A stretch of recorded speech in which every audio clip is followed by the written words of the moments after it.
기도드리겠습니다. 은혜와 사랑이 한량없으신 주 여호와 우리 아버지 하나님, 주께서 오늘도 이렇게 깊은 잠에서 저희를 깨워주시고 성전으로 인도하신 것을 감사합니다. 특별히 오늘은 현충일을 당해서 이 나라를 위해서 목숨을 바친 당신의 귀한 종들을 생각하며 그들의 희생을 생각하고 또한 추모하는 그러한 귀한 날로 구별하여 지키게 해주신 것도 감사합니다. 생각하면 풍전등화와 같은 이 한반도 남단에 도저히 평화가 있을 수 없는 그런 곳이지만은 주께서 은혜 주셔서 이렇게 남쪽 절반이라도 자유를 지키게 하시고 믿음을 지키게 하시고 번영을 누리게 하시고 또한 온 세계를 향해서 증거하면서 자유의 파수꾼으로 존위대로 그렇게 살아갈 수 있게 해주신 그 신은혜를 진심으로 감사합니다. 특별히 저희들에게 복음의 은사를 주시고 교회를 부흥케 하사 온 세계를 향해서 수천 명의 선교사가 나가서 선교할 수 있는 선교 국가로 세워주신 것을 진심으로 감사합니다. 많은 것을 도움을 받아야만 했었습니다마는 구호의 대상이어서나 이제 남을 도우며 또 구호하며 다소라도 이렇게 섬기면서 베풀며 살 수 있게 해주신 그 신은혜와 사랑을 진심으로 감사합니다. 주여, 이 나라를 지키기 위해서 수만 명의 외국인도 여기서 희생이 되었고 150만의 희생이 있었습니다. 그리고 우리가 소중한 자유를 얻었습니다. 이와 같은 큰 은사를 힘입은 우리들이 오늘 이 시점에서 결코 은혜를 저버리는 자가 되지 않게 하시고 그들의 모든 희생이 헛되이 돌아가지 아니하도록 큰 은혜 베풀어 주시기를 기도합니다. 특별히 이 엄청난 것을 경험한 분들의 마음속에 같이 계실 뿐 아니라 이 사건들을 경험하지 못한 우리 2세들 하나님이여 주장해 주셔서 그들도 분명히 우리가 받은 은혜가 얼마나 큰 것인 것을 깨닫는 그런 은혜를 허락해 주시기를 기도합니다. 그리하여 늘 고마움과 감사와 또 보답할 양으로 이런 참 평화를 지켜가는 이 민족 이 교회가 되게 하여 주시옵소서. 자비하신 주여, 이제는 이 거룩한 역사를 생각하며 사치와 방종에서 벗어나게 하시고 어리석고 미련한 일들, 우상숭배 모든 것을 버리고 특별히 서로 무릎짓고 비방하는 일을 다 멈추고 서로 존경하고 신뢰하고 사랑하면서 참 평화를 정착하고 참 자유를 수호할 수 있는 그 놀라운 은사가 있기를 간절히 기도하옵나이다. 주여, 이 민족을 특별히 불쌍히 여기시고 은총을 더하사 이 말세의 소중한 선교적 사명을 감당하는 이 민족과 이 나라가 되게 하여 주시옵소서. 온 국민의 마음속에 경건함을 주시고 모든 불의로부터 벗어나서 하나님의 뜻을 이루는 선택된 백성이 되기를 기도하옵나이다. 자비하신 주여, 오늘도 하나님의 말씀을 바로 전하고 바로 듣고 또 바로 행할 수 있게 하소서. 이 말씀 속에서 내가 오늘 무엇을 해야 하는지 또 누구를 만나야 할 것인지 어떤 자세로 살아야 할 것인지를 바로 깨닫고 곧 시행할 수 있게 해 주시옵소서. 버려야 할 것은 버리고 끊어야 할 것은 끊고 또 과감하게 밀고 나가야 할 일이라면 우리가 어떤 고난을 감수하면서라도 다 감당할 수 있게 도와주시옵소서. 특별히 저희 교회로 하여금 교회된 귀한 본분을 잘 감당할 수 있게 은혜 주시옵소서. 저 북녘 땅에도 소속히 자유의 문을 열어주시고 이제 그 많은 지하에서 울부짖는 성도들의 기도가 이제는 응답되는 축복을 누리게 하여 주시옵소서. 주여, 그들의 비참함과 그 고난당함, 참아 볼 수 없는 그 역경을 주여 굽어보시고, 그 옛날 이스라엘 백성들이 애굽에서 단부지역을 할 때 긍휼히 여기사 구원하신 것 같이 이제 북한에 있는 우리 동포들을 구원하여 주시옵소서.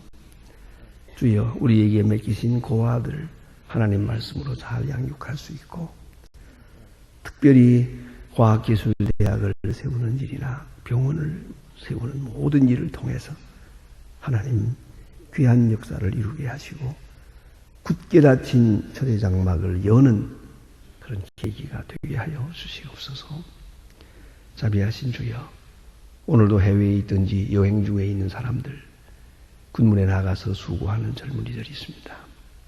유학 중에 있는 학생들, 공부하는 젊은이들 하나하나 다 돌보시고 눈동자와 같이 지켜주시사 잠시도 실족지 않게 하여 주시옵소서.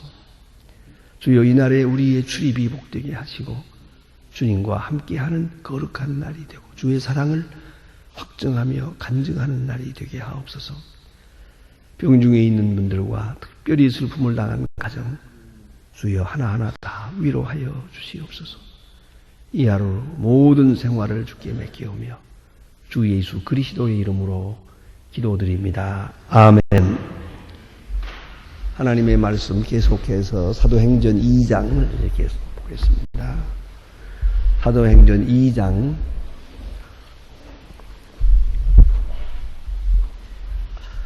사도행전 2장 오늘 14절로부터 봉독합니다. 사도행전 2장 14절로부터 21절까지 봉독하게 되겠습니다. 14절로 21절까지 지금 다 같이 한 목소리로 봉독하겠습니다.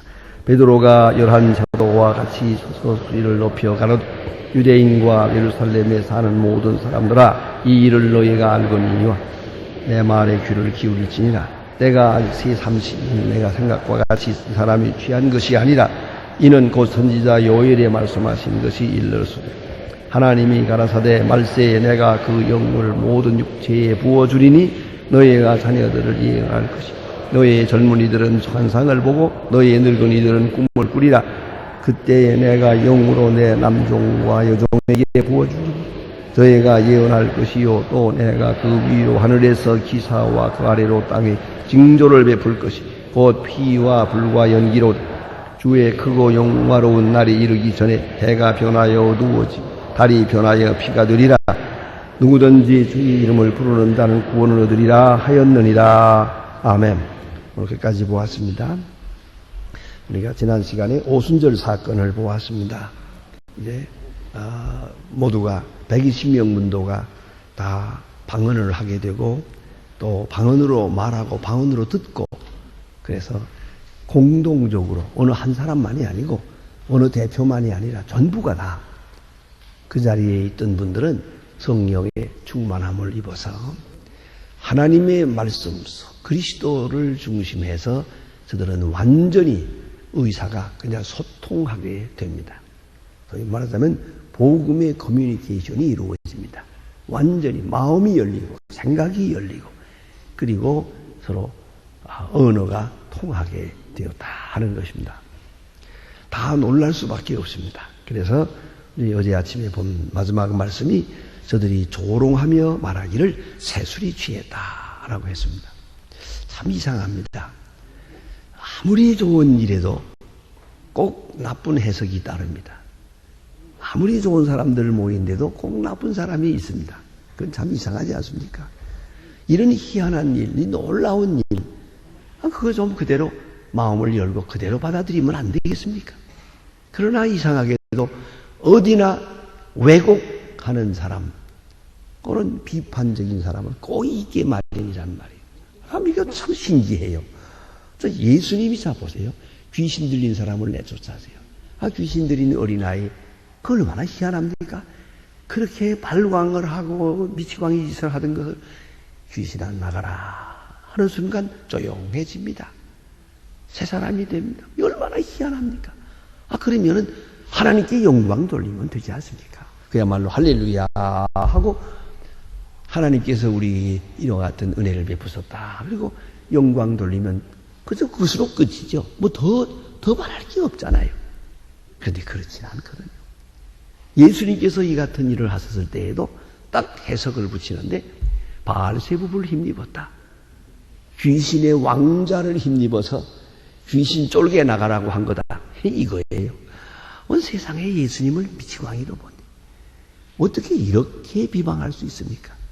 언제나 비방은 있고 부정적 의견은 있다. 우리가 깊이 생각해야 됩니다. 어느 사건에도 부정적 견해가 있다. 여러분 어느 쪽에 서겠습니까? 여러분 스스로 이 긍정적으로 이 사실을 수용하겠습니까?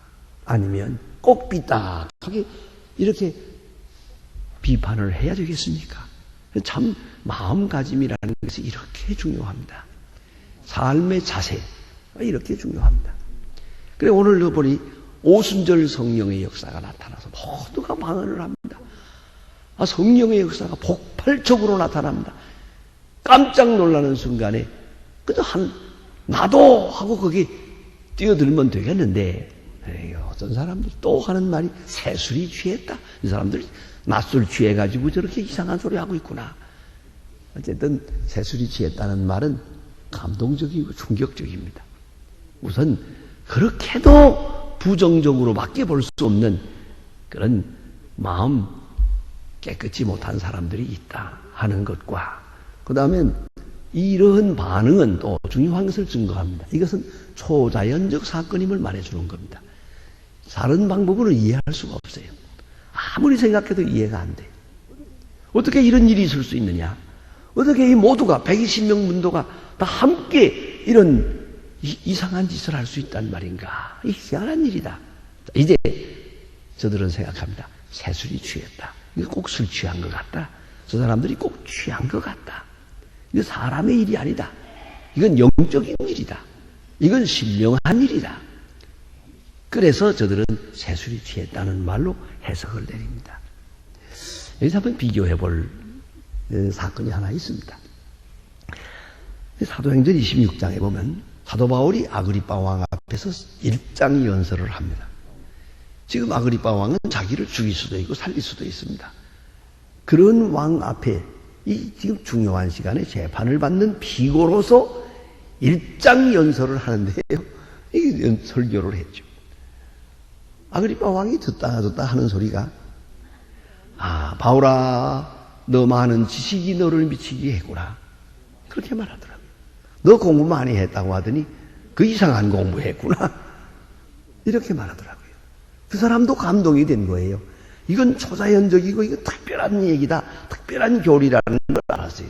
그럴 때에 바울은 지식이 있는 사람으로 알았기 때문에 그 이상한 지식을 얻었구만. 이상한 철학을 배운 사람이구만. 그래서 내 많은 지식이 너를 미치게 했다. 이렇게 반응을 하고 있습니다. 그런데 비해서 오늘 본문에서는 새술이 취했다 합니다. 여기서 우리가 생각해야 합니다. 공부 많이 한 사람이 전도를 하면은 그 사람 공부하다가 이상한 공부했구만. 그럴지요. 그러나 불황무식한 사람이 이렇게 희한한 전도를 하면은 새술이 취했다고 할 수밖에. 다른 것으로는 설명이 되질 않거든.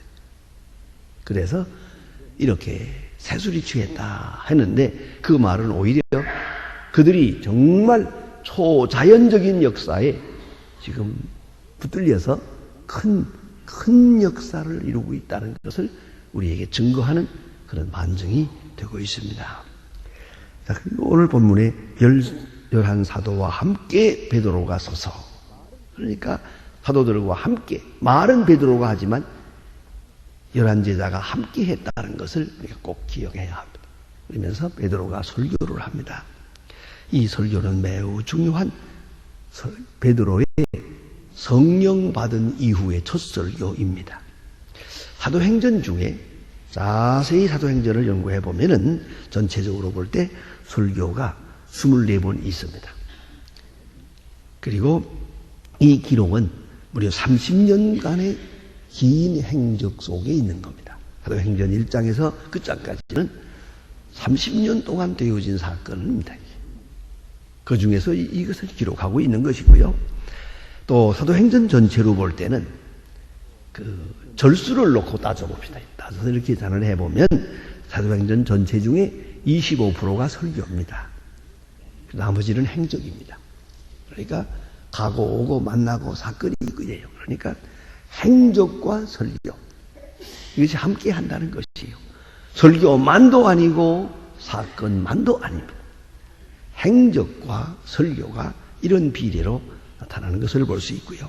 오늘 본문에서는 베드로의 설교를 봅니다만 베드로의 설교 또 야고보의 설교 또 나아가서는 사도 바울의 설교가 이곳저곳에서 나타나게 됩니다. 그러니까 행적과 설교, 행동과 설교가 함께했다. 그래서 깊이 생각해야 합니다. 그리고 사도들의 역사에 표적이 따릅니다. 이제 뒤에 계속해서 공부해야 됩니다. 사도행전에는 계속 이런 맥락에서 이어집니다. 뭐냐면 사건이 있어요. 그 사건 속에서 설교가 돼요. 사건으로 설교하고 사건이 요새 우리말로 말하면 본문처럼 되어 있어요. 그게 주제가 되는 것이요. 그것을 설명하면서 설교합니다. 그러니까 증거가 되는 겁니다. 사건으로 설명하니까 확실한 역사적 사건을 들어서 말씀을 설명하기 때문에 그게 바로 증거입니다. 오늘도 설교학에서도 그런 말을 합니다. 자, 철학적 설교, 또 감동적 설교 여러 가지를 말하지만 증거적 설교가 있어요. 그래서 사실을 들어서 예를 들어서 사랑하라 하면 사랑하라고만 말하는 게 아니에요. 사랑은 귀한 겁니다. 그건 철학적이죠. 그러나 이것이 사랑입니다.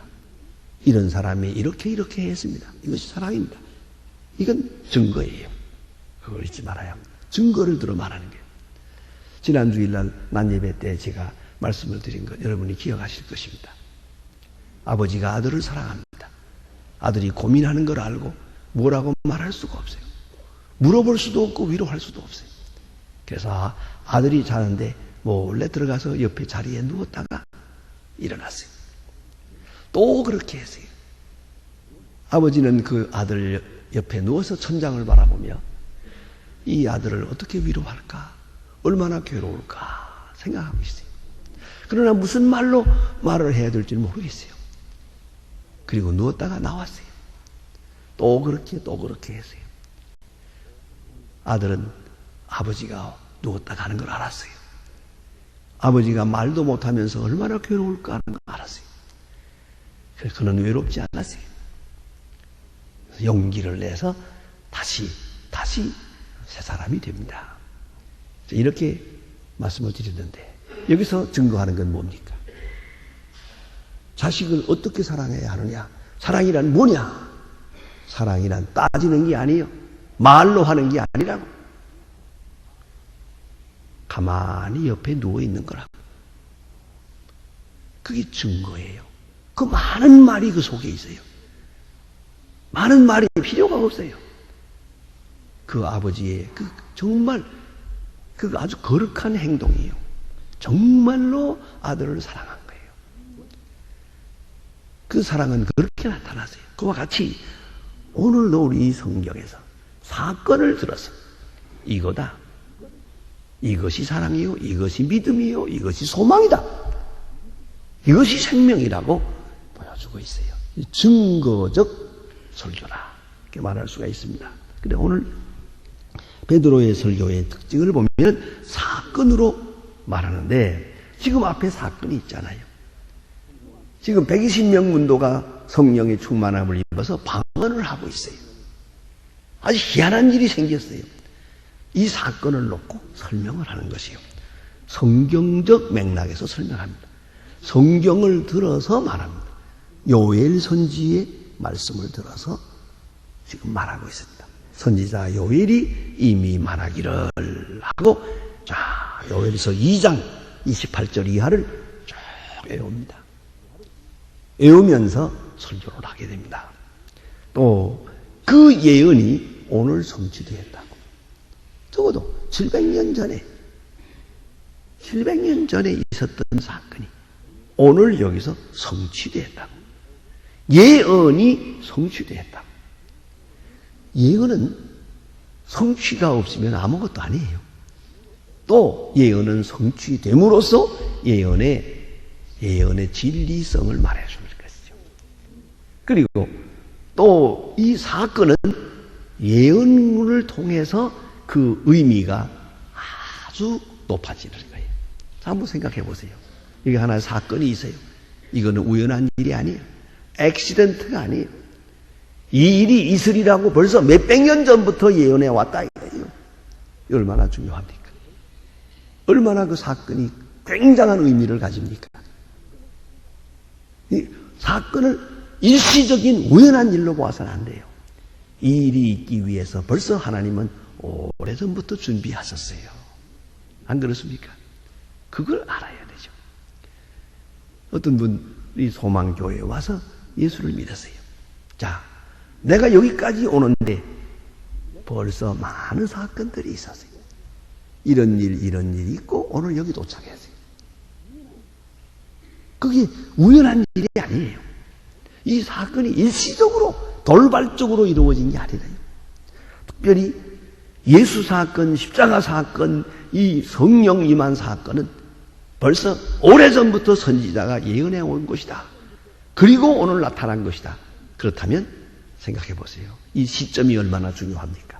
이 시점에 태어났다는 게 얼마나 중요합니까? 이 시점에 내가 있다는 게 얼마나 중요합니까? 이 시점에서 이걸 경험하고 있다는 것은 그야말로 역사적인 일이죠. 우주적인 일이죠. 하나님의 구속사의 그 엄청난 계획 속에, 경륜 속에 지금 이 사건이 있어요. 여러분, 가능하면 우리는 모든 사건을 그렇게 생각할 수 있어야 합니다. 오늘 여기에 있는 이 사건은 결코 우연한 일이 아니에요. 하나님의 은혜 속에 그 많은 구원하시고 좋아하시는 큰 역사 속에서 이 작품이 이루어졌어요. 여기서 한 사건이 이루어진 것이다. 이렇게 베드로는 지금 설명하고 있는 것입니다. 이렇게 성서적 예언과 그 성취를 말함으로써 오늘 당한 사건이 단순한 지금 마가의 다락방에 몇 사람 모여서 그 이상한 방언한 거 요것으로 끝나는 게 아니에요. 엄청난 미래적인 하나님의 구속사적인 의미가 있다는 것이죠. 그래서 사건이 앞에 있고 성경적으로 말하고 또 그리스도 중심적으로 말하고 다음에 뺄 수 없는 것은 임플리케이션입니다. 다시 말하면 그러면 어쩌라는 얘기냐. 이 37절의 마지막에 가서 보면 그런 거로 회개하고 주 예수의 이름을 믿고 세례를 받으라. 여기에 적중하는 시행사항이 있어요. 그런 거로 회개하고 주 예수의 이름으로 세례를 받으라. 자, 이거 얼마나 중요합니까? 당장 오늘 내가 해야 할 일이 있다는 것이죠. 자, 이 베드로가 설교를 합니다. 이 베드로 자신을 한번 본다면 이건 대단한 신앙적 용기라고 생각합니다. 며칠 전에 그가 예수를 모른다고 하고 도망갔던 사람이에요. 좀 창피한 사람이에요. 좀 어두운 과거가 있습니다. 그렇잖아요. 여기 있는 사람들이 다 알아요. 베드로 도망갔던 거 다 알아요. 그 3번이나 모른다고 하던 거 다 알고 있어요. 베드로 자신도 이 때문에 좀 괴로웠을 거예요. 그러나 지금은 오직 성령으로 자기의 인기나 자기의 지식이나 자기 의지가 아니에요. 동시에 그리스도께서 자기를 쓰신다고 하는 고용되는 감격을 지니고 있어요. 그럼에도 불구하고 주는 나를 쓰시는 거예요. 그럼에도 불구하고 주는 나를 통해 역사하는 거예요. 내 이렇게 허물이 있지만은 그럼에도 불구하고 나를 통하여 이 초대교회의 큰 역사를 이루고 있는 거예요. 하나님이 쓰신다. 하나님이 고용하고 계시다. 놀라운 거예요. 주의 손에 의해서 쓰여진다. 그 감격, 그 용기로 역사하고 있어요. 그래서 많은 사람들이 비웃어요. 새술이 취했다? 개의치 않아요. 정신 나간 사람들이다? 개의치 않아요. 이 불황무식한 사람들이다? 상관없어요. 비난에 대해서 전혀 상관이 없어요. 그리고 오늘 본문에 멋진 얘기를 해요. 아직 제3시간인데, 우리 시간으로 9시요. 아니, 아침 9시인데 우리가 취했겠느냐고. 우리가 지금 술 취했겠느냐고. 지금 제9시에 제3시이니 너의 생각과 같이 이 사람들이 취한 것이 아니다. 취한 것이 아니라 성령 받은 것이다. 특별한 성령의 은사를 받은 것이다 라고 말합니다. 그리고 오늘 성경 그의 설교 중에 그 내용을 잠깐 추려보면은 내용은 첫째, 이 사건은 필연적인 것이다. 벌써부터 예언해 오던 것이 오늘 여기서 fulfillment, 성취된 것이다. 필연적 사건이다. 또 말세적 사건이다. 말세에 이 사건이 있었을 뿐만 아니라 이것이 말세됨의 증거라.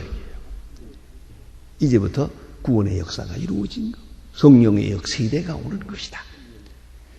다시 말하면 말세에 이 사건이 있기만 한 것이 아니라 이 사건으로 인해서 오늘이 말세임을 말해주고 있는 것이다. 주제는 성령이요. 또 그 핵심은 그리스도 자신입니다. 그래서 그리스도를 위하여 복음의 역사를 위해서 성령을 부어주겠다. 부어주어서 주의 이름을 부르는 모든 자는 구원을 얻으리라. 성령의 역사로 구원을 얻으리라 라고 말합니다. 모든 육체에, 이 말은 특정인을 제외합니다. 특별한 사람 없어요. 바리새교인이래야 되는 것도 아니고 제사장이래야 되는 것도 아니고 유대 사람이래야 되는 거 아니에요. 오늘 특별히 여기 성령 받은 사람들, 이 사람들 지금 각 나라에서 왔어요. 여러 나라 사람, 여러 남녀노소, 모든 육체, 모든 사람이 주의 이름을 부를 것이고 주의 이름을 부르는 자마다 구원을 얻을 것이다. 이 설교 중에 오직 주 예수 그리스도만을 증거하고 있습니다. 그리스도의 십자가에다가 초점을 맞추었습니다. 이제 다시 내일 아침 보게 되겠습니다만 너희가 예수를 십자가에 못 박았다. 아주 중요한, 대단히 무서운 말을 합니다. 너희가 십자가에 못 박았다. 그리스도 중심적인 십자가 중심의 설교를 합니다. 이로써 큰 구원의 역사가 이루어지고 이 설교 뒤에 3,000명이 회개하고 돌아오는 것을 볼 수 있습니다. 기도하십시다.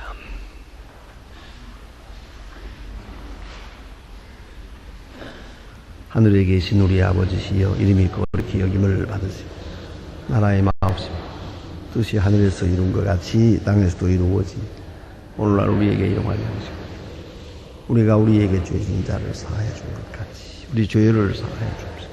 우리를 시험에 들게 하지 마옵소서. 다만 악에서 구하옵소서. 내 나라와 권세와 영광이 아버지께 영원히 있사옵나이다. 아멘.